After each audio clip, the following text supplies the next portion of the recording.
Fantasy Football Fallout Quarterback Edition. We're going to be talking about who is projected to score in the top 10, who did score in the top 10. We're going to be giving away the awards, the Fantasy Football Fallout Quarterback Award for the player that kicked me in the nuts the most this week. If somebody kicked you in the nuts, I want to know who it is. Please, by the way, everybody comment, and subscribe.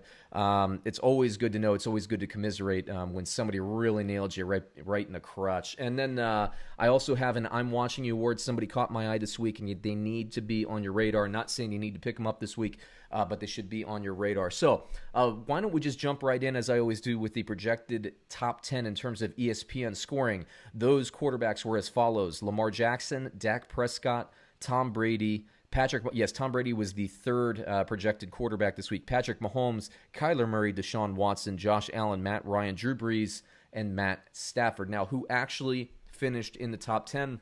For those seeing the graphic, this is the ones in white. The names in white were the ones ESPN got correct. Dak Prescott, number 1 overall. Cam Newton, the second overall quarterback. Josh Allen, number 3. Russell Wilson, 4. Kyler Murray, 5. Patrick Mahomes, 6. Joe Burrow, the rookie, 7. 61 passing attempts will do that for you. Matt Ryan, 8. Gardner Minshew, 9. Ryan Fitzpatrick. Now, don't be surprised at either one of those last two names. You wouldn't think that they're going to be weekly top 10s, and frankly, they're not going to be weekly top 10s, but they will be regular top 10s. And so Ryan Fitzpatrick, he's up and down. We know that throughout the career, and I've been saying this for weeks. Gardner Minshew is in Jay Gruden's offensive system.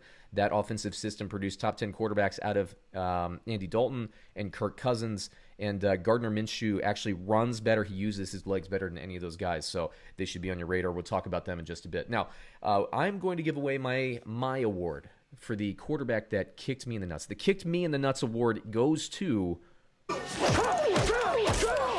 Ryan Fitzpatrick of the Miami Dolphins. Not because he scored in the top 10. It actually didn't impact my fantasy rosters. But as people of this channel know, I do like to make picks against the spread. I am not playing Westgate, the Super Contest, this year, although if I was, this pick would have been in at the Buffalo over Miami, the late cover with Ryan Fitzpatrick. Ryan Fitzpatrick looks like if Conor McGregor turned himself into a garden gnome. That's basically what you get with Ryan Fitzpatrick there. So the I'm Watching You award goes to Justin Herbert from the Los Angeles Chargers. I watched that game live. He looks really good. He was a little bit jittery. You got to keep in mind he found out he was starting about 5 minutes before the game or whatever it was. He didn't have practice reps this week. He played very good. Frankly, if he had had a full week of practice, they probably would have pulled off that upset. I like this Chargers team. I've been talking garbage about him the last week. I just don't like Tyrod Taylor on this team. Justin Herbert, he looked a lot, he executed this offense a lot like last year's offense, I think, for the Chargers. They still need to use Austin Eckler more in the passing game, but this Chargers team is much better, in my opinion, with Herbert. Now, is this going to be the case? Is Tyrod Taylor going to get the job back once he's healthy? I don't know. We'll see. Quickly, for the waiver wire acquisitions, Ryan Tannehill is still my number 1 waiver wire. Look, back half of last season, I've been saying it's not a fluke. Throws 4 touchdowns today. I think he threw two or three touchdowns on Monday night against a pretty decent, pretty good Denver Broncos team. He's a guy, and he uses his legs too. He's a guy that should definitely be on everybody's radar. Only owned in 34.4% of the leagues as of the time of this recording. Gardner Minshew, I already talked about. I like them spreading it around. Tyler Eifert got in the end zone this week. The new running back they have there is very, very good. This Jacksonville Jaguars team is better than everybody thinks they are. And Gardner Minshew, I think he could be a top 10 quarterback when all is said and done this season. If you're in a super flex league, he needs to be on your team if he's available. If you're in a regular league, just snap him up.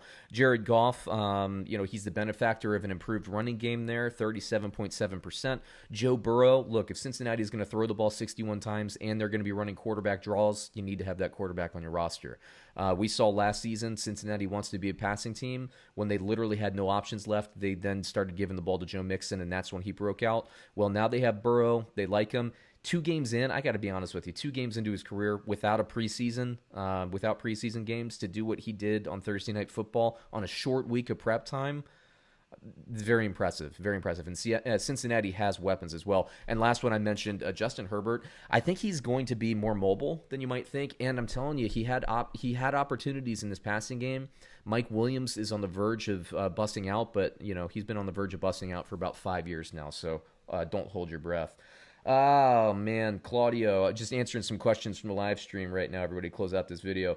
Yeah, Herbert did have Eckler working. I'd like to see. I think if I remember correctly, I could be misrepresenting, but I believe Eckler had 4 receptions. I'd like to see that at 8. I found it was odd that Eckler, I think he had 5.8 yards per carry, and this is a game I watched live, and he looked like a running back that was getting 5 or 6 yards per carry. But Joshua Kelly out-touched him in terms of rushing attempts. I think it was 23-16. That's got to be inversed, in my opinion. Saquon and Mostert. Oh, boy. Oh, Claudio. What a week for you. Now, Mostert, it looks like it might be an MCL from what I was reading today, but Saquon, man, ouch. Ouch, ouch, ouch. Christian, your question. Rank them. Drake, McLaurin, Deontay Johnson. I'm guessing this is for starting next week. Drake, to me, is number 1 there. And I'm going to go with Deontay over McLaurin. Now, let me look at the matchup. I have next week's matchups written down here. Pittsburgh. Who are you playing, Pittsburgh? Where are you?